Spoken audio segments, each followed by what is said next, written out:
وقال الذين أشركوا لو شاء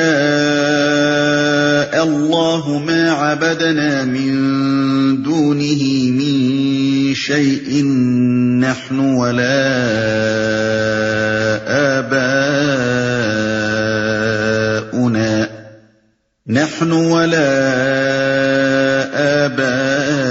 آباؤنا ولا حرمنا من دونه من شيء كذلك فعل الذين من قبلهم فهل على الرسل إلا البلاغ المبين۔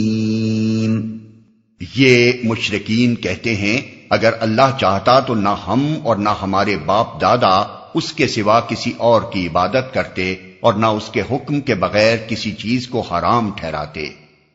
ایسے ہی بہانے ان سے پہلے کے لوگ بھی بناتے رہے ہیں، تو کیا رسولوں پر صاف صاف بات پہنچا دینے کے سوا اور بھی کوئی ذمہ داری ہے؟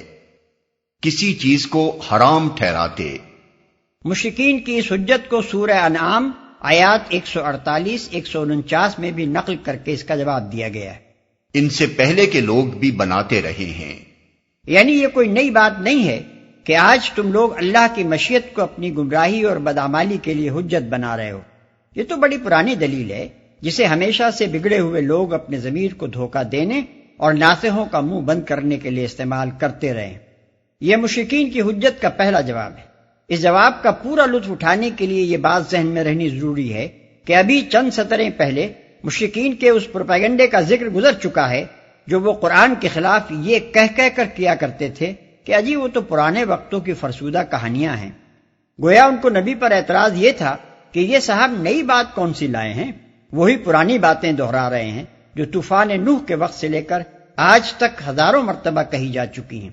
اس کے جواب میں یہاں ان کی دلیل، جسے وہ بڑے زور کی دلیل سمجھتے ہوئے پیش کرتے تھے، کا ذکر کرنے کے بعد یہ لطیف اشارہ کیا گیا ہے کہ حضرات آپ ہی کون سے ماڈرن ہیں، یہ مایہ ناز دلیل جو آپ لائے ہیں اس میں قطعی کوئی اپچ موجود نہیں ہے، وہی دقیانوسی بات ہے جو ہزاروں برس سے گمراہ لوگ کہتے چلے آ رہے ہیں، آپ نے بھی اسی کو دہرا دیا ہے۔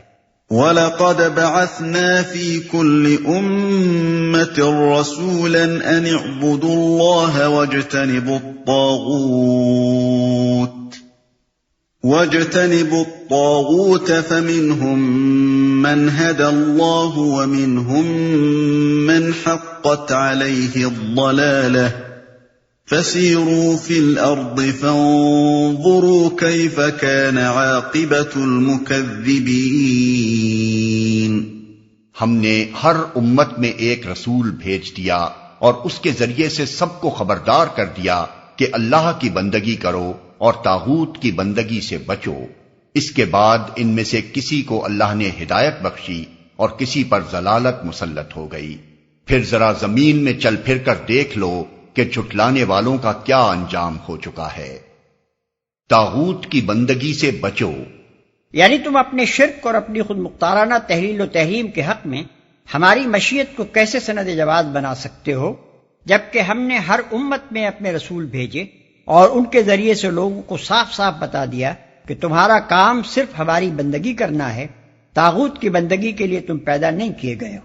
اس طرح جبکہ ہم پہلے ہی معقول ذرائع سے تم کو بتا چکے ہیں کہ تمہاری ان گمراہیوں کو ہماری رضا حاصل نہیں ہے، تو اس کے بعد ہماری مشیت کی آڑ لے کر تمہارا اپنی گمراہیوں کو جائز ٹھہرانا صاف طور پر یہ معنی رکھتا ہے کہ تم چاہتے تھے کہ ہم سمجھانے والے رسول بھیجنے کے بجائے ایسے رسول بھیجتے جو ہاتھ پکڑ کر تم کو غلط راستوں سے کھینچ لیتے اور زبردستی تمہیں راست رو بناتے۔ کسی پر ضلالت مسلط ہو گئی، یعنی ہر پیغمبر کی آمد کے بعد اس کی قوم دو حصوں میں تقسیم ہوئی، بعض نے اس کی بات مانی اور یہ مان لینا اللہ کی توفیق سے تھا، اور بعض اپنی گمراہی پر جمے رہے۔ جھٹلانے والوں کا کیا انجام ہو چکا ہے، یعنی تجربے سے بڑھ کر تحقیق کے لیے قابل اعتماد کسوٹی اور کوئی نہیں ہے۔ اب تم خود دیکھ لو کہ تاریخ انسانی کے پے در پے تجربات کیا ثابت کر رہے ہیں۔ عذاب الہی فرعون و آل فرعون پر آیا یا موسیٰ اور بنی اسرائیل پر؟ صالح علیہ السلام کے جھٹلانے والوں پر آیا یا ماننے والوں پر؟ ہود علیہ السلام اور نوح علیہ السلام اور دوسرے انبیاء کے منکرین پر آیا یا مومنین پر؟ کیا واقعی ان تاریخی تجربات سے یہی نتیجہ نکلتا ہے کہ جن لوگوں کو ہماری مشیت نے شرک اور شریعت سازی کے ارتکاب کا موقع دیا تھا ان کو ہماری رضا حاصل تھی؟ اس کے برعکس یہ واقعات تو صریحاً یہ ثابت کر رہے ہیں کہ فہمائش اور نصیحت کے باوجود جو لوگ ان گمراہیوں پر اصرار کرتے ہیں انہیں ہماری مشیت ایک حد تک ارتکاب جرائم کا موقع دیتی چلی جاتی ہے اور پھر ان کا سفینہ خوب بھر جانے کے بعد ڈبو دیا جاتا ہے۔ إن تحرص على هداهم فإن الله لا يهدي من يضل وما لهم من ناصرين۔ اے محمد، تم چاہے ان کی ہدایت کے لیے کتنے ہی حریص ہو، مگر اللہ جس کو بھٹکا دیتا ہے پھر اسے ہدایت نہیں دیا کرتا، اور اس طرح کے لوگوں کی مدد کوئی نہیں کر سکتا۔ وَأَقْسَمُوا بِاللَّهِ جَهْدَ أَيْمَانِهِمْ لَا يَبْعَثُ اللَّهُ مَن يَمُوتُ بَلَى وَعْدًا عَلَيْهِ حَقًّا وَلَكِنَّ أَكْثَرَ النَّاسِ لَا يَعْلَمُونَ لِيُبَيِّنَ لَهُمُ الَّذِي يَخْتَلِفُونَ فِيهِ وَلِيَعْلَمَ الَّذِينَ كَفَرُوا أَنَّهُمْ كَانُوا كَاذِبِينَ۔ یہ لوگ اللہ کے نام سے کڑی کڑی قسمیں کھا کر کہتے ہیں کہ اللہ کسی مرنے والے کو پھر سے زندہ کر کے نہ اٹھائے گا کیوں نہیں؟ یہ تو ایک وعدہ ہے جسے پورا کرنا اس نے اپنے اوپر واجب کر لیا ہے، مگر اکثر لوگ جانتے نہیں ہیں۔ اور ایسا ہونا اس لیے ضروری ہے کہ اللہ ان کے سامنے اس حقیقت کو کھول دے جس کے بارے میں یہ اختلاف کر رہے ہیں، اور منکرین حق کو معلوم ہو جائے کہ وہ جھوٹے تھے۔ یہ حیات بعد الموت اور قیام حشر کی عقلی اور اخلاقی ضرورت ہے۔ دنیا میں جب سے انسان پیدا ہوا ہے حقیقت کے بارے میں بے شمار اختلافات رونما ہوئے ہیں۔ انہی اختلافات کی بنا پر نسلوں اور قوموں اور خاندانوں میں پھوٹ پڑی ہے۔ انہی کی بنا پر مختلف نظریات رکھنے والوں نے اپنے الگ مذہب، الگ معاشرے، الگ تمدن بنائے یا اختیار کیے ہیں۔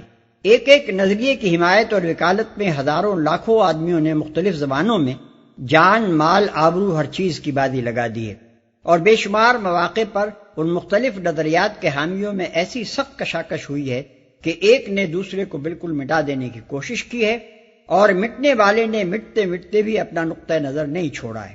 عقل چاہتی ہے کہ ایسے اہم اور سنجیدہ اختلافات کے متعلق کبھی تو صحیح اور یقینی طور پر معلوم ہو کہ فی الواقع ان کے اندر حق کیا تھا اور باطل کیا، راستی پر کون تھا اور ناراستی پر کون۔ اس دنیا میں تو کوئی امکان اس پردے کے اٹھنے کا نظر نہیں آتا۔ اس دنیا کا نظام ہی کچھ ایسا ہے کہ اس میں حقیقت پر سے پردہ نہیں اٹھ سکتا، لہذا لامحالہ عقل کے اس تقاضے کو پورا کرنے کے لیے ایک دوسرا ہی عالم درکار ہے، اور یہ صرف عقل کا تقاضا ہی نہیں ہے بلکہ اخلاق کا تقاضا بھی ہے، کیونکہ ان اختلافات اور ان کشمکشوں میں بہت سے فریقوں نے حصہ لیا ہے۔ کسی نے ظلم کیا ہے اور کسی نے سہا ہے، کسی نے قربانیاں کی ہیں اور کسی نے ان قربانیوں کو وصول کیا ہے۔ ہر ایک نے اپنے نظریے کے مطابق ایک اخلاقی فلسفہ اور ایک اخلاقی رویہ اختیار کیا ہے، اور اس سے اربوں اور کھربوں انسانوں کی زندگیاں برے یا بھلے طور پر متاثر ہوئی ہیں۔ آخر کوئی وقت تو ہونا چاہیے جبکہ ان سب کا اخلاقی نتیجہ صلے یا سزا کی شکل میں ظاہر ہو۔ اس دنیا کا نظام اگر صحیح اور مکمل اخلاقی نتائج کے ظہور کا متحمل نہیں ہے تو ایک دوسری دنیا ہونی چاہیے جہاں یہ نتائج ظاہر ہو سکیں۔ انما قولنا لشيء اذا اردناه ان نقول له كن فيكون۔ رہا اس کا امکان تو ہمیں کسی چیز کو وجود میں لانے کے لیے اس سے زیادہ کچھ نہیں کرنا ہوتا کہ اسے حکم دیں ہو جا، اور بس وہ ہو جاتی ہے۔ یعنی لوگ سمجھتے ہیں کہ مرنے کے بعد انسان کو دوبارہ پیدا کرنا اور تمام اگلے پچھلے انسانوں کو بیک وقت جلا اٹھانا کوئی بڑا ہی مشکل کام ہے، حالانکہ اللہ کی قدرت کا حال یہ ہے کہ وہ اپنے کسی ارادے کو پورا کرنے کے لیے کسی سرو سامان، کسی سبب اور وسیلے اور کسی سازگاری احوال کا محتاج نہیں ہے۔ اس کا ہر ارادہ محض اس کے حکم سے پورا ہوتا ہے، اس کا حکم ہی سر و سامان وجود میں لاتا ہے، اس کے حکم ہی سے اسباب و وسائل پیدا ہو جاتے ہیں، اس کا حکم ہی اس کی مراد کے عین مطابق احوال تیار کر لیتا ہے۔ اس وقت جو دنیا موجود ہے یہ بھی مجرد حکم سے وجود میں آئی ہے، اور دوسری دنیا بھی آنن فانن صرف ایک حکم سے ظہور میں آ سکتی ہے۔